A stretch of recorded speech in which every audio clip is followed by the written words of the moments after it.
There's a Nigerian based in Cape Town.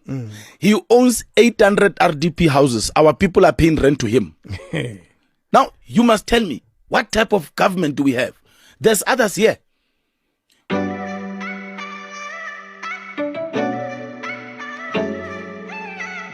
Guys, we are back again with this Nigerian versus South Africa clashes. Now today there has been these trending videos about this Nigerian man that owns over 800 RDP houses in South Africa, and that means that South Africans has to be renting houses from this Nigerian man. Now this video is bringing a lot of controversies, and I've seen a lot of Nigerian YouTubers doing the video, and they have this feeling that why do South Africans hate Nigerians?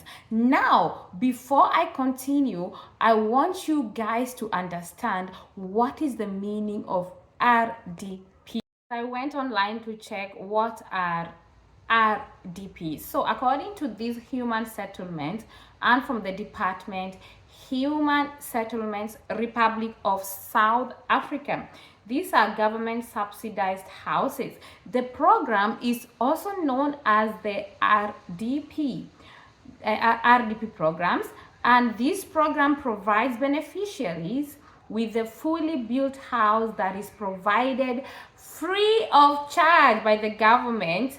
And however, the beneficiaries of RDP houses are still required to pay for all municipal rates, which may include water and electricity or other service surcharges. So you guys, you have heard that these houses are provided free of charge by the government, which means that these Rdp'S are purely government houses.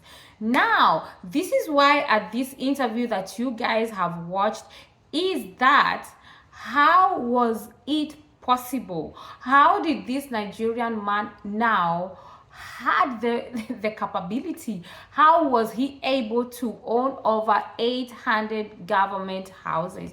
I have watched a lot of YouTube videos, and I don't like the negativity. I don't like the hatred that YouTubers are spreading, saying that South Africans hate Nigerians. I am not from South Africa. I am not from Nigeria. I am not supporting any country. What I believe is that we are Africans. But the issue of spreading hatred that this is why Nigerians or this is why South Africans hate Nigerians. No.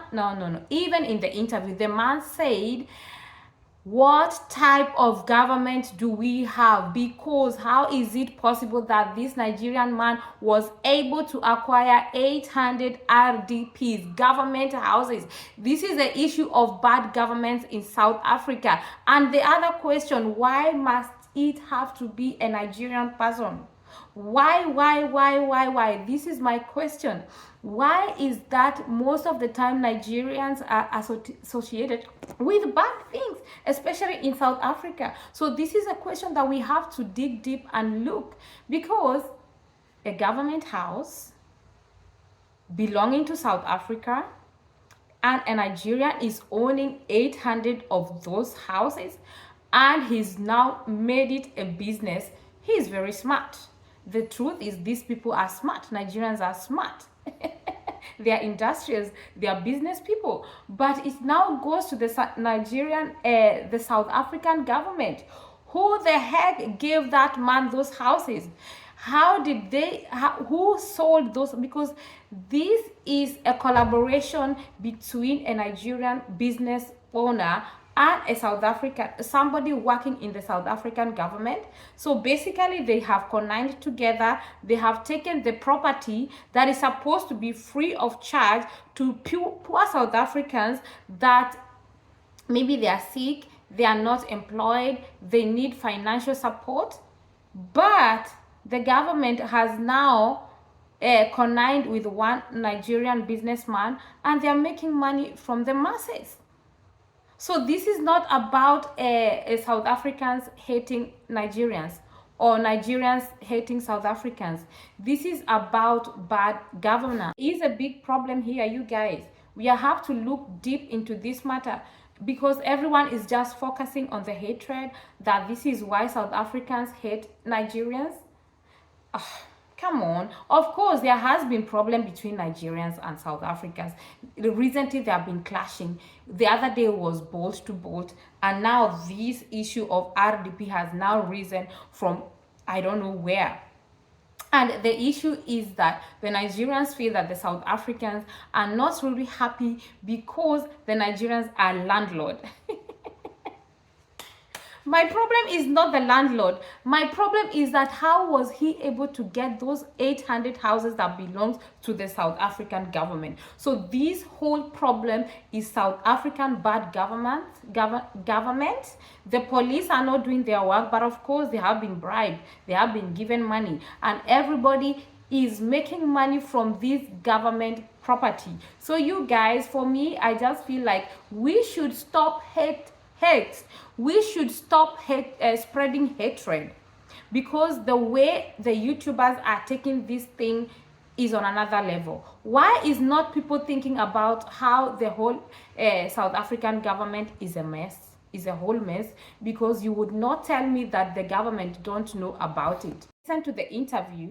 There was a place that the person the interview, I think his name was something, I can't really remember right now, but I can put it here, is that even behind some of those houses they are selling drugs. So the problem is deeper than we can think. So my own issue goes now to my South African people. Talk to your government. What is your government doing? Things are going wrong in South Africa every day, but what is the government doing? So it's not about the hatred between Nigerians are landlord and South Africans are not happy about it. I don't see it that way. My own is that how can he own over 800 free houses that are supposed to be lived by poor people, and now they are taking money from these poor people? You know, that is the biggest problem. You see, we Africans have the problem of spreading hatred, and we are not going deeper, or we are not looking at the main problem. We are looking at those problem that this country is better than this. Oh, Nigeria is better than South Africa. South Africa is better than Nigeria. Nigeria is better than Ghana. Ghana is better than Kenya. Bullshit. When are we going to stop this nonsense? Anyway, guys, let me know what you think at the comment section, because I just feel like this is getting too much. The hate that you guys are spreading on the internet between African countries that are supposed to be united is getting out of hand, and if we continue like this, we can never be better, and we will keep on looking for greener pastures, going to abroad to look for greener pastures. And when we come here, if our mindset don't change, if you do not change your mindset, even if you come here, you will start complaining and saying about racism. Come on, deal with your own African problem first, tribalism, xenophobic problem, before you start shouting about racism and other things. Anyway, guys, that is it for now. Let me know what you think about this whole situation about the Rdp'S, and do you really think that in this context, in this issue of a Nigerian man owning 800 RDP government houses, does this now has to mean that South Africans, or this is the reason why South Africans hate Nigerians? Bye.